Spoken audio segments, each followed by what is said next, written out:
Isugdan na sa kapulisan ang pagplano sa ipatuman nga seguridad sa umabot nga 8th Summit sunod tuig. Sa labing unang higayon, gitigom ni Police Regional Office Director Chief Superintendent Danilo Constantino ang tanang mga provincial ug city director sa rehiyon. Gipatambong sab ang mga representante sa ilang national support units. Mato di Constantino, adunay mga nag-unang kalihukan sa Sugbo karong umaabot nga Disyembre. Gipangayuan na niya ang matag police director sa lista sa ilang mga panginahanglan alang sa seguridad sa kalihukan. Si Cebu City Police Director Noli Romana mingon nga susama sa ubang dagkong kalihukan dito sa Sugbo, mag-unas nilang batayan ang mga hotels, malls o mga tourist spots nga posibleng adtuon sa mga bisita. Tinatawag natin yung mga provincial directors at city directors para alamin yung mga possible requirements nila for the security preparation or yung security operations na gagawin namin for the delegates sa APEC. Our past experience sa other big conferences, yun na lang din magiging basis natin, no? Lessons learned from the past big events.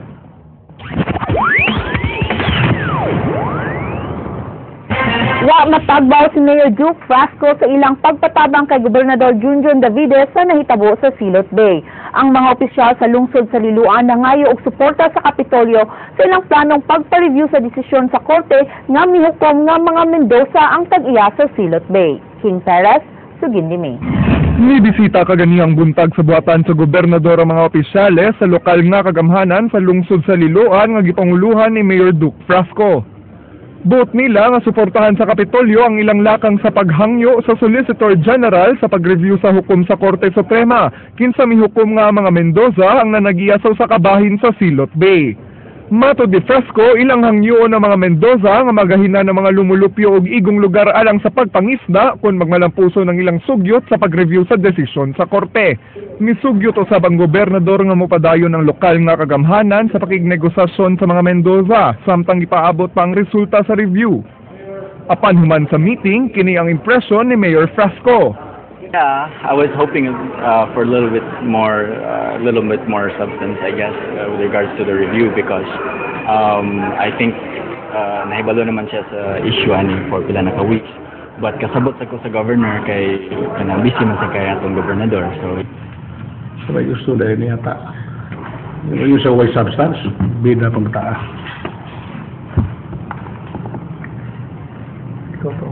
May kasi sa tubangan. Ang ngisi-ngisi yung anak, masulti siya anak. Saan nag-expect niya?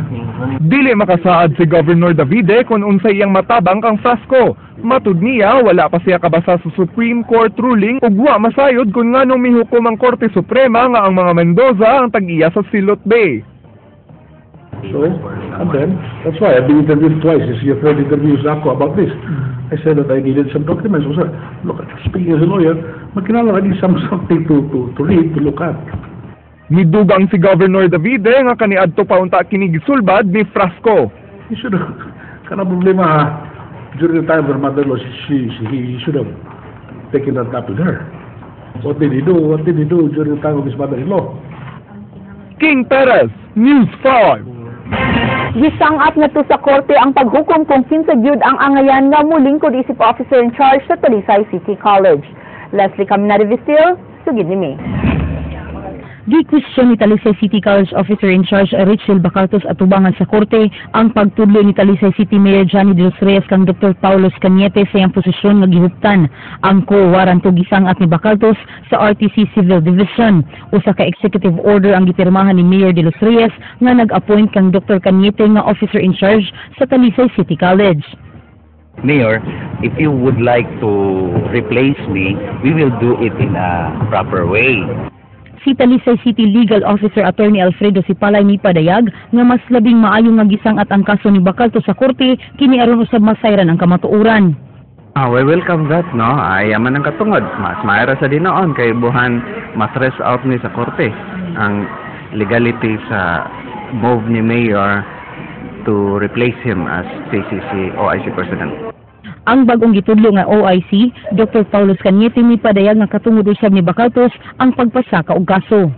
Dot sad kung file siya kaso gyud kay makita gyud nato og kinsay nagsultis tinuod ang city government of Talisay ba or si Sir Richel Bacartos ba niya, he is entitled kay kuan man na kana bang ma-prove niya o kinsay na sayop kami ba o siya ba. Mato ni Bacartos, respetaran niya ang pag-appoint ug lain kung desisyon kini sa tanan sakop sa Board of Trustees sa maong tunghaan. Mato niya sa meeting sa Board of Trustees ni atong Disyembre, wa hisguti ang pagpahawa kaniya. Ang mayor sa Talisay mao ang chairman sa board. Wa sab siya masayod kung nganong kalit lang siya nga gihulipan. I did not remember anything misunderstanding with the mayor. I have been supportive with as Talisay City College, where we are under the city government. I have been submitting the requirements required by me as college president to the city hall, to the city government. Pagkakaron, adunay duha ka officer in charge nga naglingkod sa Talisay City College. Si Dr. Cañete dinhi sa gamayng kwarto, samtang si Bacartos nagpabilin siyang opisina. Mato ni Dr. Cañete, si Bacartos dili mahimo nga maghupot og katundanan tungod kay siyang pagkasayod kinahanglan nga adunay doctorate ang mulingkod pagka-presidente sa tunghaan. Kung qualification ang sutian dili. Kay magkinahanglan man ang college of doctor. Mo ni gibuhat karon ni mayor. In the first place nganong insist man siya ga OIC raman siya. Unya ang gipuli OIC raman pod. So dili man tingali sakit kay OIC ra siya. Samtang pipila sa 28 ka non-teaching staff sa tunghaan nga wa pa masulduhi sa miaging buwan tungod sa maong kagubot. Ang sweldo unta ma-release kay mga ambyatagkan uning taon atong mga pamilya. Una nang gipadayag sa City Attorney sa Talisay nga nang hinubra ang mga job order employees sa eskwelahan ubos sa pamunuan ni Bacartos, hinungdan nga wala dayon masulduhi ang mga magtutudlo. Taktako nila ang mga job order employees nga wala kinahanglana. Leslie Caminado Vistil, News 5. City Hall misuway og hawan sa sidewalk atubangan sa Cebu Country Club human nakababag sa agianan sa pedestrian ang mga butang nga gidala sa mga nagpiket nga mga golf carries. Apan wala nila gipugos ang paghawan sa sidewalk aron kalikayan ang kagubot diyang nasayran nga dunay pipila sa mga nagpiket nga mga hubog. Ryan Sorote, Sugin Limi. Taliwa sa ka-traffic o sa nagpadayong pagpiket sa mga caddy at tubangan sa Cebu Country Club, laing problema na usab ang nakita sa City Hall. Wa na'y sidewalk nga maggamit tungod kay gibabaga na kini sa mga lutuanan, kan-anan, ug apil na katulganan. Gisuwen kini sa paghawan sa mga sakop sa probe kinsa gitahasan sa pagsiguro nga libre og dili mababagan ang mga sidewalk. Gawas nga nakababag kini, gihulagway kini sa City Hall nga eyesore og kinahanglan nga limpyuhan. Nakigpong ang probe sa mga nagtiket apan na ilarang nabuhat mo ang pagpanilhig sa lugar. Salamat ko nga i-cooperate. Nanilhig siya pero may mo put atong awan-awan na ning ubang mga lingan pati magamit. Ha? Okay. Nagpabiling hangtod karon ang kalat diha sa sidewalk gawa sa Cebu Country Club uban sa mga nagpiket. Wa na lang usa mamugos ang probe tungod kay dunay mga nagpiket nga mahubog. Buot lang na nilang likayan ang posibilidad nga magkagubot kung ila kining ipamugos. Right, pero wala may nang labot silang patungod, wala may nang pulaw silang placard, ang kuan lang ng mga trapal nga naka-obstruct sa sidewalk.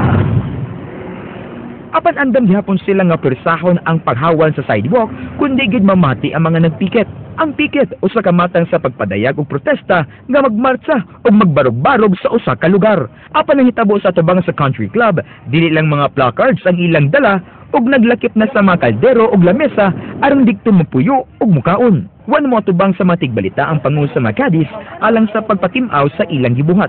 Pipila ka mga caddies sa Cebu Country Club ang nagpiket, diyang gipatuman sa tigduma ang accreditation human gitukod ang association sa mga caddies nga gipaluyuhan sa usa ka labor union.